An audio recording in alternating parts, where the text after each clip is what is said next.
Sir, this is a formal event. Your jacket isn't appropriate and your name's not on the main guest list. That's what the young coordinator said, blocking the front doors of the National Museum of the United States Army in Fort Belvoir, Virginia. The man he turned away, an old Marine silent, limping, clutching a faded invitation with trembling hands. It was November Veterans Day weekend. Inside, champagne glasses clinked, cameras flashed. Outside, a war hero denied entry to his own legacy. What happened next silenced the room. And by night's end, a four-star general would shut down the entire gala. Welcome to Grateful Stories, where tales of compassion and kindness are told. Let's uncover what really happened. The morning air was colder than usual that day. A thin mist settled over the parking lot of the National Museum of the United States Army in Fort Belvoir, Virginia, blurring the edges of everything it touched like the quiet fog of memory. Just before it sharpens into truth, the old man walked in from the northern sidewalk, his worn boots damp from the dew. He moved with a slight limp left side, favoring his pace, slow but deliberate.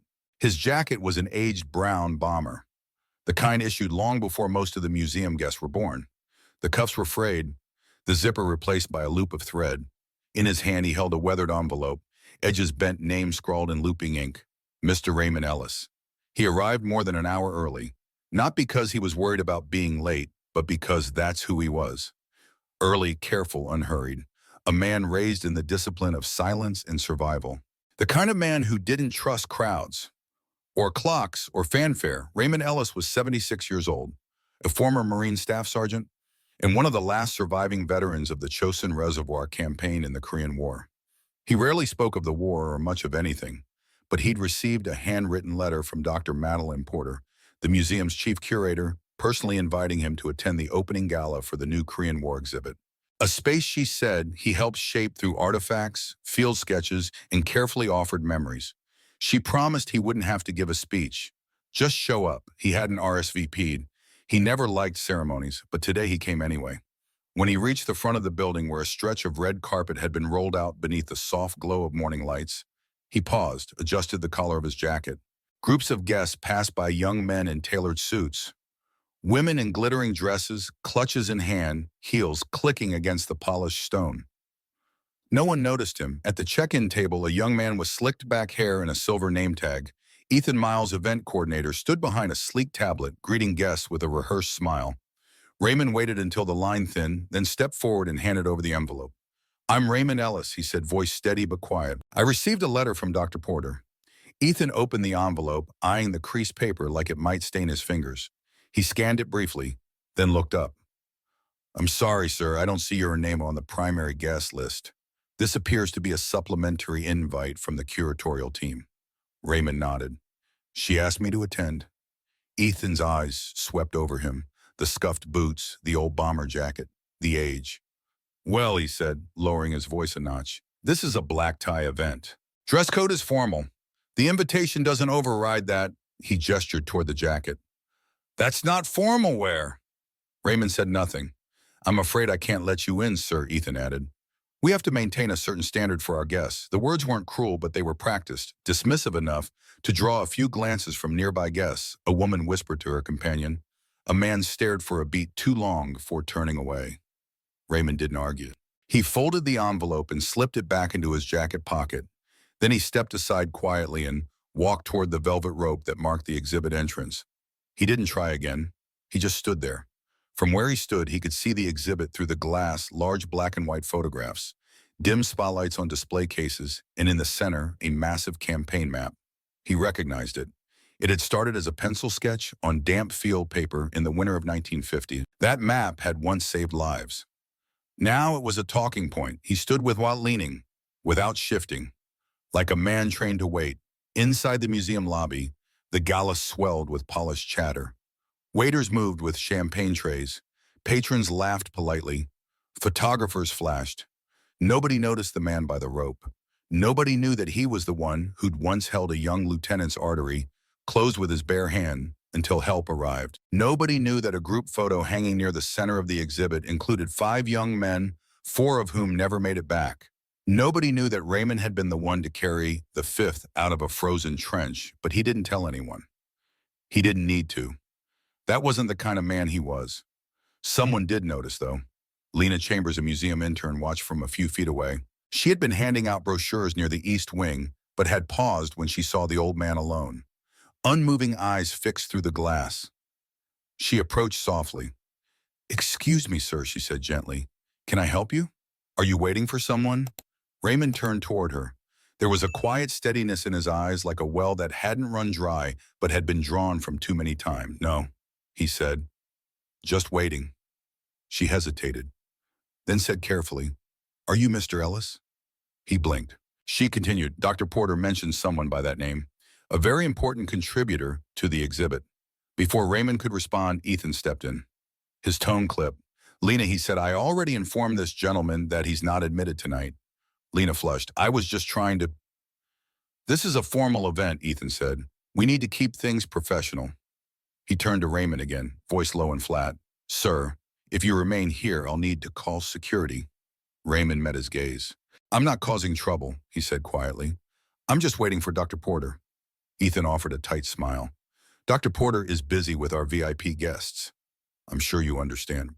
Raymond didn't answer. He just turned back toward the exhibit glass. Time saw us 10 minutes, 15 more guests arrived. More eyes passed over him. Some with confusion, some with disregard, most with nothing at all.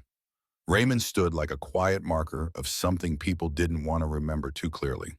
Like the shadow of history that felt too heavy to carry, too inconvenient to acknowledge. A draft from the entrance made him adjust his collar.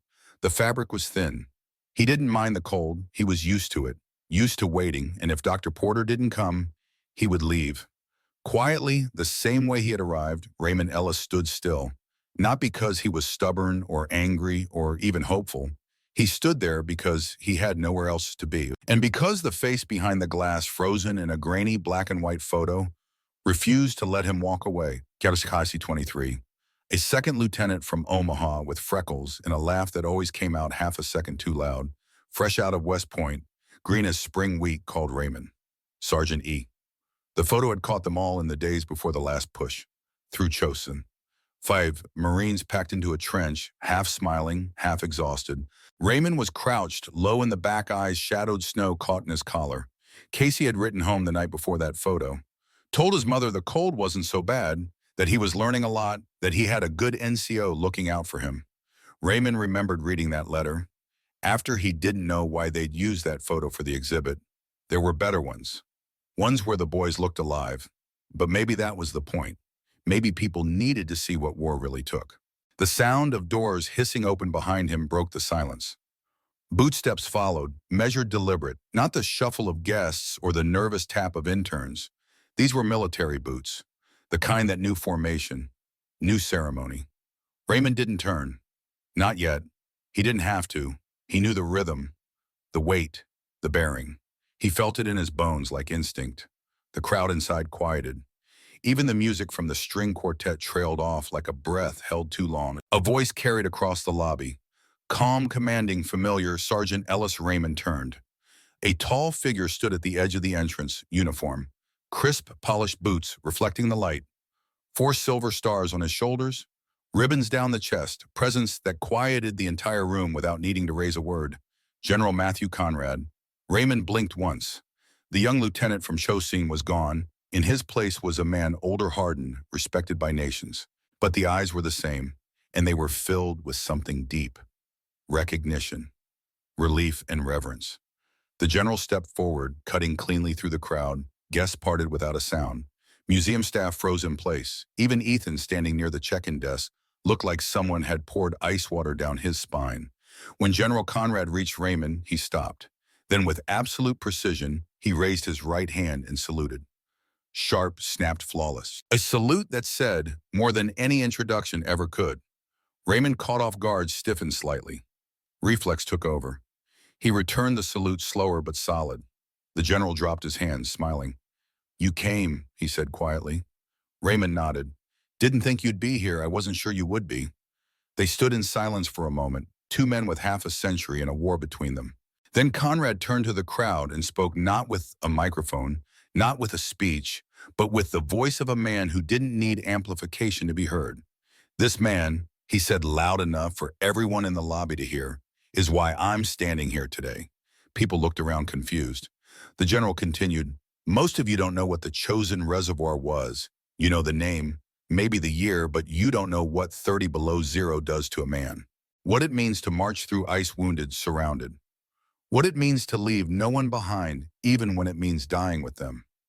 He turned back to Raymond, but he knew Raymond looked down, jaw tight, the general went on. I was 23. Stupid Green took a round through the hip and fell face first in the snow, would have bled out right there, frozen to death, before morning. His voice dropped. But he came back for me, under fire, carried me 600 yards. Took a piece of shrapnel in the shoulder and kept going. Dragged 2 other wounded with us. Refused to be medevaced until every man in his squad was accounted for. He stepped closer. You saved my life, Sergeant Ellis, and you've never once taken credit for it. Raymond didn't respond. He didn't need to, because behind his silence was a lifetime of truth. The general turned to Ethan, who now looked like he wished he could vanish into the floor. Is it true? Conrad asked, his voice dangerously calm, that this man was denied entry to this event. Ethan swallowed hard. General, sir, there was a dress code and I didn't. He wasn't on the main list. And the general held up a hand. Enough, he turned back to the room. We came here tonight to honor history, to celebrate those who served, and yet we turned away one of the very few still living who is that history. The room was dead silent now. Nobody moved. Conrad's voice dropped again, softer but heavier. I've seen young men freeze to death in foxholes. I've watched brothers carry, brothers across open snow under mortar fire. And I've seen what happens when this country forgets who paid for its freedom. He looked directly at Ethan. This man is not dressed inappropriately. He is dressed in history. Conrad stepped to Raymond's side. If he's not welcome here, then neither am I. And with that, he turned to the museum director, to the staff. To the crowd, this gala, he said clearly, is over. Gasps, murmurs, then complete stillness. He wasn't bluffing. One by one, members of the military delegation turned on their heels and followed him. Honor guards, commanders, aides leaving trays of champagne, behind conversations, unfinished spotlights, cooling under silence. The general gestured to Raymond. Let's go see the exhibit you built, he said. You've earned more than a glance through glass. Raymond hesitated, then nodded. As they walked side by side into the heart of the museum, the crowd parted once again. Not out of formality this time, but something quieter, something deeper. Respect. And behind them, the echo of boots on marble followed like thunder. Memory. Chosy Reservoir, 1950. The snow was coming down sideways. The wind howled across the ridgeline, a sound like steel on bone. They had lost radio contact 4 hours earlier. The lieutenant had gone down behind a blown-out tree line. 3 others were bleeding bad. Raymond's hands were numb. He couldn't feel the wound in his arm anymore, could barely see through the blood crusting above his brow. But he crawled anyway. He reached the lieutenant first, face, pale lips, blue, a clean shot through the hip. Arterial. If he didn't get him warm, get him stitched, he wouldn't last an hour. Raymond didn't speak, he just lifted him. The boy screamed once. Raymond kept moving. 2 more men lay just down the slope. One with a shattered leg, the other breathing through a punctured lung. He hauled all 3, one after another, dragging them behind a half-frozen outcrop, laying his own body across theirs to block the wind. He waited there. 6 hours. No fire, no light, just breath, just blood, just the dark. He whispered one thing over and over. You stay with me, you stay with me. All 3 survived. He never spoke of it again. Back in the museum, Raymond stood before the chosen display. It was quiet now. Guests had wandered off, unsure what to say. Staff lingered near the walls, eyes low. Only the general remained at his side. Raymond stared at the map, his map, the pencil notations now laser-printed and framed. He pointed to a spot near the southern edge. We came down through here, he said softly. Should have been a suicide run, but the ice held. The general nodded, listening. Raymond took a breath. His voice, low and gravelly, seemed to stretch across time. I lost 11 men that night. He didn't say their names. He didn't need to. The silence did that for him. The doors of the museum lobby stood ajar, letting in the chill from the Virginia evening. But it wasn't the cold that made the air so sharp. It was the silence, word of what had just happened, spread like a fuse through the crowd. The gala, weeks in the making, carefully planned, meticulously curated, had been dismantled in less than 3 minutes by the voice of one man, a 4-star general, and the presence of one old Marine. Back near the check-in desk, Ethan Miles stood frozen, his tablet still gripped in his hand like a shield he'd forgotten how to use. The artificial smile had vanished from his face. In its place was the wide-eyed, pale expression of someone realizing too late that he had made a mistake. No protocol could fix. Across the lobby, Madeline Porter finally arrived, her heels echoing sharply on the marble. As she rushed down from the exhibit wing, she'd been delayed by press interviews ironically speaking about honoring unsung heroes. But when she stepped into the room and saw the crowd, the tension in the vacant space where the general had been standing minutes earlier, she knew something had gone terribly wrong. She spotted Lena, the intern, first. "What happened?" Madeline whispered, her voice tight. Lena looked at her. "He was denied entry, Mr. Ellis. Because of his clothes, Ethan said he didn't meet the dress code." Madeline's face went still. The blood drained from her cheeks. She turned, scanning the room until she saw them. Raymond Ellis and General Conrad standing side by side near the chosen reservoir display. Raymond was speaking quietly, pointing to something on the exhibit. The general listened, arms folded behind his back. Head bowed with respect. Madeline didn't wait for permission. She walked fast down the corridor behind the velvet ropes and soft spotlight. Raymond's fingers touched the edge of the display glass. "I drew that map under a mess tent. We'd lost comms. Had to navigate by stars and instinct." Conrad nodded. "They based the whole exhibit's movement pattern on it. I never thought I'd see it framed a beat. I didn't draw it to be framed." Raymond added, "I drew it so boys could make it home." Then Madeline appeared. Her voice came gently, "Mr. Ellis." Raymond looked up. She stepped forward slowly, like someone approaching hallowed ground. I'm so sorry," she said, hands clasped. "I had no idea I should have met you personally at the entrance." Raymond gave a small nod. "Didn't come here for introductions?" Conrad's gaze turned sharp again. "He was told to leave," the general said flatly. In front of guests, he stood outside the exhibit dedicated to the war he fought in while people in tuxedos drank wine beside his memories. Madeline nodded. "I know, I heard." Her voice broke a little. "I invited you because I wanted people to see the real cost of war," she said, turning to Raymond. "Not through numbers, through you, through your story." Raymond didn't answer right away. He looked back at the map. Then he said, quiet as snowfall, "Most stories don't fit in glass boxes." Back in the lobby, chaos brewed beneath the surface. The museum director, a man named Richard Caldwell, had finally arrived, looking flushed and breathless. He approached Ethan, who was still standing like a man waiting for impact. "What did you do?" Caldwell hissed, voice low but sharp. Ethan tried to speak. "I followed procedure. He wasn't on the main list. He was wearing." Caldwell grabbed his arm. "That was Staff Sergeant Raymond Ellis. You denied entry to a veteran whose field notes are the foundation of our entire Chosin exhibit." "I didn't know." "You didn't ask." Caldwell turned away before his voice rose further. Guests were beginning to murmur. A couple slipped out the door. The military delegation had already exited. A few junior officers stayed behind out of confusion, unsure of protocol. No one wanted to be the one to restart the music. No one wanted to refill champagne glasses while that moment still hung in the air. Then quietly, General Conrad and Raymond Ellis stepped back into the lobby. They didn't say a word, but their presence spoke enough.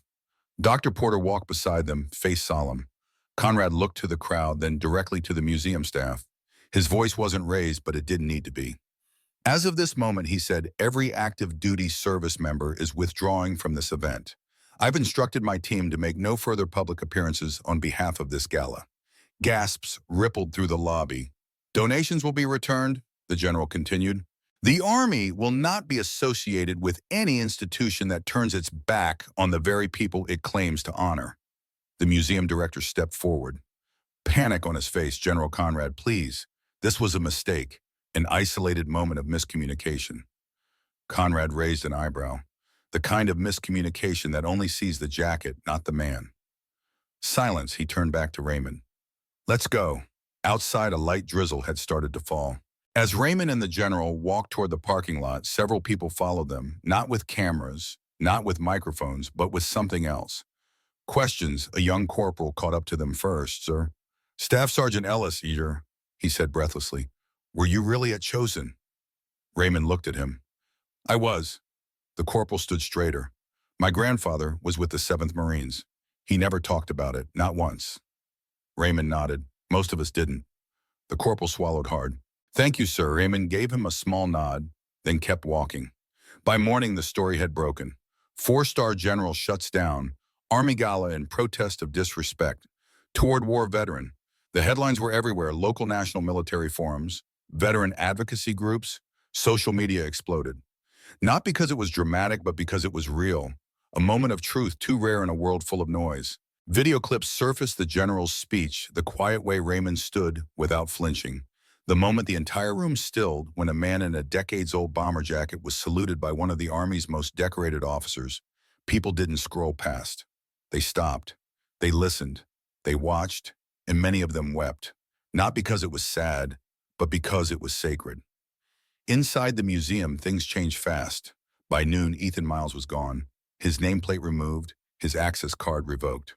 An official apology was released by the board, signed and broadcast. Dr. Porter, who had remained by Raymond's side throughout the morning, made a decision of her own. She issued a formal proposal to name the chosen exhibit after Raymond Ellis Caldwell, pushed back at first, until the board, faced with public pressure and a growing wave of veterans calling for change, voted unanimously.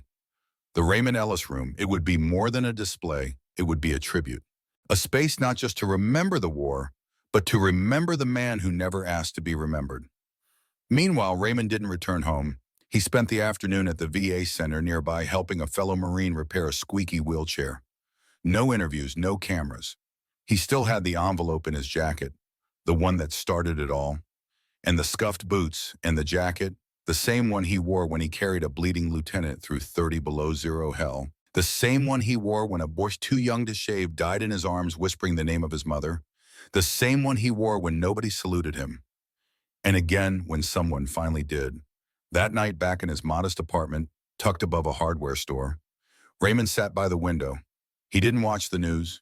He didn't read the headlines. He just looked out across the parking lot, where the street lamp flickered every few seconds like a heartbeat. In his lap was a letter, written in strong, precise handwriting. From General Conrad. You didn't just save my life in 1950. You saved something else in that museum, something we forgot we were losing. I can't undo the years, but I can promise you this. Your silence has always spoken louder than the world's applause. Raymond set the letter aside. He didn't need the words, but it was good to know someone finally said them. For the first time in over 5 decades, someone knocked on Raymond Ellis's door, not out of obligation, but out of respect. It started small. A letter slipped into his mailbox, no return address, just a hand-drawn American flag on the envelope. Inside was a child's note in blue crayon. Dear Mr. Ellis, my daddy says you're a hero. Thank you for helping people like him. I love to do.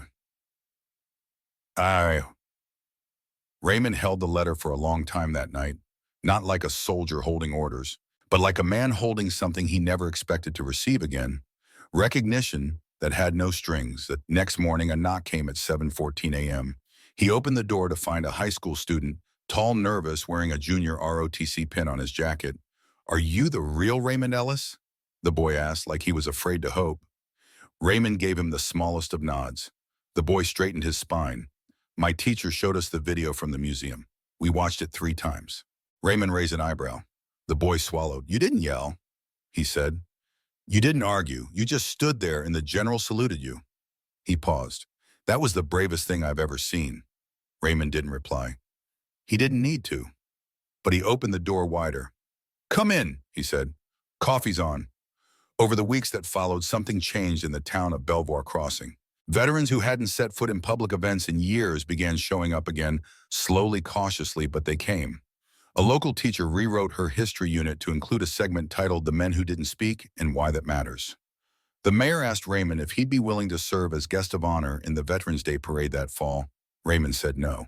But he agreed to walk at the back of the procession next to a 92-year-old Korean War medic who hadn't worn his service cap in 20 years. They didn't wave, they didn't speak, but every block they passed fell silent. Not out of duty, but reverence. The National Museum made its changes too. The chosen exhibit was rededicated with no ribbon cutting, no fireworks, just a single plaque, simple, plain. The Raymond Ellis Room, for the ones who didn't ask to be remembered but remembered anyway. Underneath a bench was added, crafted from repurposed oak, polished by hand. A small sign hung above it. Please sit, please remember. And they did. Sometimes school kids, sometimes fellow veterans, sometimes just people passing through, needing a place to understand why quiet men matter. But perhaps the most unexpected ripple came from someone who never met Raymond face to face. Lena Chambers, the museum intern who had tried to speak up at the gala, never forgot the weight of that night. She graduated the following spring, and in her final research paper, she wrote, "We teach military history through battles, through bloodlines and borders, but we rarely teach the moments that happen after the moments. No camera captured, no trumpet announced. Like the moment a man stood outside a museum in silence, wearing the same jacket he wore when he carried a bleeding officer through a frozen mountain pass. That man didn't speak, but in doing so, he reminded us what history actually is. Not stories in textbooks, but lives we pass by. Unless we choose to see." Her professor wept reading it. So did a few members of the board. So did Dr. Porter. They framed the paper and hung it outside the exhibit entrance. No signature, no headline. Just a small caption in bronze. She saw him. Raymond never chased any of this. He didn't write books, didn't attend ceremonies, didn't stand for applause. He spent most days walking to the VA hospital just to sit in the waiting room and chat with the orderlies. He brought flowers once a week to the grave of his late wife, Helen. He fixed a neighbor's leaky sink, returned shopping carts left loose in the grocery lot. He didn't wear medals, but he always wore the jacket. The one that still carried the faint scent of oil and war and snow. And every so often, once or twice a month, someone new would knock at his door. Sometimes a veteran, sometimes a kid, sometimes a stranger who'd seen the video online and driven hours just to say thank you. Raymond never turned them away. He'd open the door, nod once and let them in. He didn't tell war stories. He didn't need to. He just poured coffee and listened. On a quiet Sunday evening, almost 1 year to the day after the gala, General Matthew Conrad returned to the museum. No ceremony, no press, just him. He made his way through the exhibit, past the artifacts, past the medals under glass. When he reached the bench under the plaque, he sat down. He carried no folder, no notes, only a folded letter in his jacket. He sat for nearly 20 minutes. Then he stood, took out the letter and placed it gently beneath the plaque. And as he turned to leave, a young family walked in, mother, father, daughter, and a boy no older than 9. The boy looked up at the general, eyes wide. "Are you him?" he whispered. "The one who saluted the old man." The general paused, then knelt beside him. "No," he said softly. "I'm the one who finally learned how Raymond Ellis passed away 6 months later. Quietly in his sleep. No final speeches, no last words. He simply didn't wake up." When the news spread, people came not for spectacle, but for memory. A retired Army nurse flew in from Kansas. A former corporal made the trip from Michigan. Even a few who had only known his story online came and stood outside the small chapel. Hands clasped, heads bowed. General Conrad spoke briefly. He didn't list awards. He didn't recount battles. He simply said he lived his life the way he fought his war, without asking for recognition, and without ever walking away from what was right. Then he stepped aside and the chapel fell silent. Not out of tradition, but out of something older than tradition, respect. Months later, the museum unveiled one last edition. Near the exit hall, way past the rows of names, stood a small wooden case. Inside was a single item, a brown leather bomber jacket, frayed, faded zipper mended with thread. A plaque read Staff Sergeant Raymond Ellis, Korea, 1950. He never asked for honor. But his silence demanded it, and that's how he was remembered. Not with noise, but with the weight of quiet that changed a room. Not with grand gestures, but with the stillness that makes others stand tall beside you. He had no need to shout. Because when men like him speak, even the most powerful listen. And when they're gone, their silence echoes forever. In our darkest moments, kindness still finds a way. Often in the quietest places. Not everyone who helps wants recognition. Some just need to know that today, someone isn't going hungry. And sometimes, that alone is enough to change a life. You may forget the story, but if no one retells it, history stays silent forever. Subscribe to Grateful Stories, where justice is honored, kindness is remembered, and no act of quiet heroism is ever lost.